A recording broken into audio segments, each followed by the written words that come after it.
Friends मुझे आपण मानी नहीं आसी सुजी और ब्रेड रे तैयारी होता गोटे एमती टेस्टी आउ सिंपल जलखियार रेसिपी जहाँ को आपण सप्ताह गोटे थर नहीं 5 थर बन की खाइबे।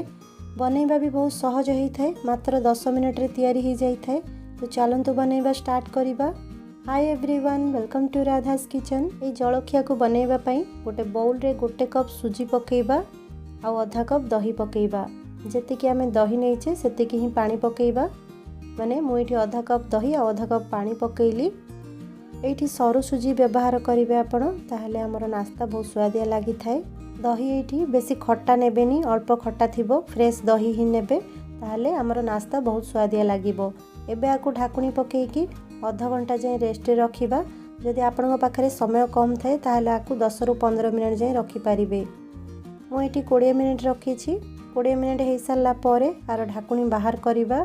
देखिपे सुजी आमर ये फुली जाइए और बेटर आमर गाढ़ा हो जाइए, माने बहलिया हो जाइए। एबे एथिरे आधा कप छोट कटा होता कैप्सिकम पकेइबा, आधा कप छोट कटा होता टमाटो पकेइबा, गोटे कप छोट कटा होता पियाज पकेइबा। पियाजर क्वांटिटी आपण कम नहले बेसी भी करि पारिबे। गोटे चमच छोट कटा होता कंचा लंका, गोटे चमच ग्रेट होता अदा पकेइबा आउ किछि छोट कटा होता धनिया पत्र पकेइबा। गोटे चमच चिली फ्लेक्स पकेइबा, स्वाद अनुसार लूण पकेइबा। आउ मु गोटे एठी ईपी मसला नैछि, देखंतु जो ईपी पैकेट रे थाए ना से मसला पैकेट गोटे पकेइ नैछि। जदि आपन पाखरे न थाए ताहले मैगी मसला भी पकेइ पारिबे गोटे चमच, नहले मसला को स्किप भी करि पारिबे। फ्लेवर पाइरे मु एठी अल्प टिके ईपी मसला पकेइ देछि। ए सब को भलो भाबरे मिक्स करि नबा। देखंतु हमर बेटर टिके बहलिया हो जाइए। एबे एथिरे अल्प टिके पानी पकेइबा, 2 रु 3 चमच पानी एथिरे पकेइबा और भल से मिक्स करिबा। बेटर को बेसी पतला कि बेसी बहलिया करबानी, ए भली बेटर हवा दरकार। देखि पारुथिबे आपण चाहिले आपण पसंद रे एथिरे वेजिटेबल ऐड करि पारिबे, जेमिति कि गाजर को ग्रेट करके भी पकेइ पारिबे, मटर को क्रश करके भी पकेइ पारिबे।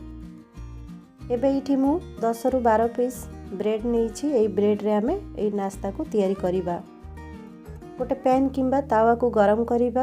एथिरे 2 चमच तेल पकेइबा। तेल गरम हो सारा पर एथिरे 2टी ब्रेड को पकेइबा। 2टी ब्रेड रखी सारे तापरे एथिरे बेटर को आमे अप्लाई करिबा। जो आमे बेटर बनै की रखी थिले ना सुजीरो, एथिरे अप्लाई करिबा।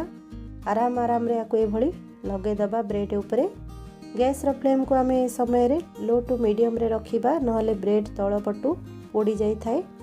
आपण चाहिए ब्रेड को तावा उपरे न रखी आग बेटर लगई देबे, माने अप्लाई करि नेबे, तापरे तावा रे सेकिबा पई रखि पारिबे।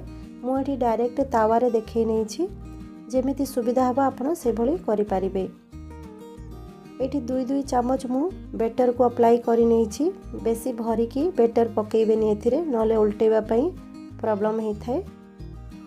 आ उपरे बे गोटे चमच तेल पकेइबा, स्प्रिंकल कर नबा, तापरे आको उल्टेबा। गोटे मिनिट हो सारा पर उल्टे नबा। ब्रेड आमर तलपटू भल से सेकी ही जीवो, तापरे आमे उल्टे नबा।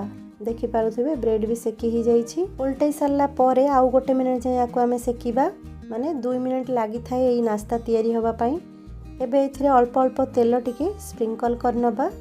देखंतु एभली स्प्रिंकल कले चारिपट आमर भल से सेकी ही जाई थाए।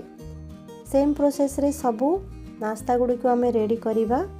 देखि पारुथिबे आपण हमर नास्ता रे बहुत सुंदर कलर आसी जाइछि और भल से सेकी भी हो जाइछि। फ्रेंड्स एई भली नास्ता जदि आपण घरे तैयारी करिवे ना, तो आपणकर पिला माने बहुत खुशी हो जिवे और बारंबार बनैबा पई कहिबे।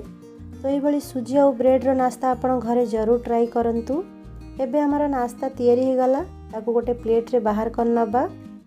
सेम प्रोसेस रे सब ब्रेड गुडी को ए भली तैयारी करि नबा। फ्रेंड्स एई नियंतु यमी टेस्टी चटपटा और मजेदार सुजी और ब्रेड रे तैयारी हिथिबा नास्ता रेडी हो जाइछि। आकु देखिबा पई जतिकी भल लागि थाए ना, खाइबा पई भी सेतिकी मजेदार हेइ थाए। बहुत कम समय रे रेडी हो जाई थाए। सकाळु हो कि संध्या रे हो, केबे भी एई नास्ता को आपण तैयारी करी खाई पारिबे और आपणको पिला मानको टिफिन बॉक्स रे भी देई पारिबे।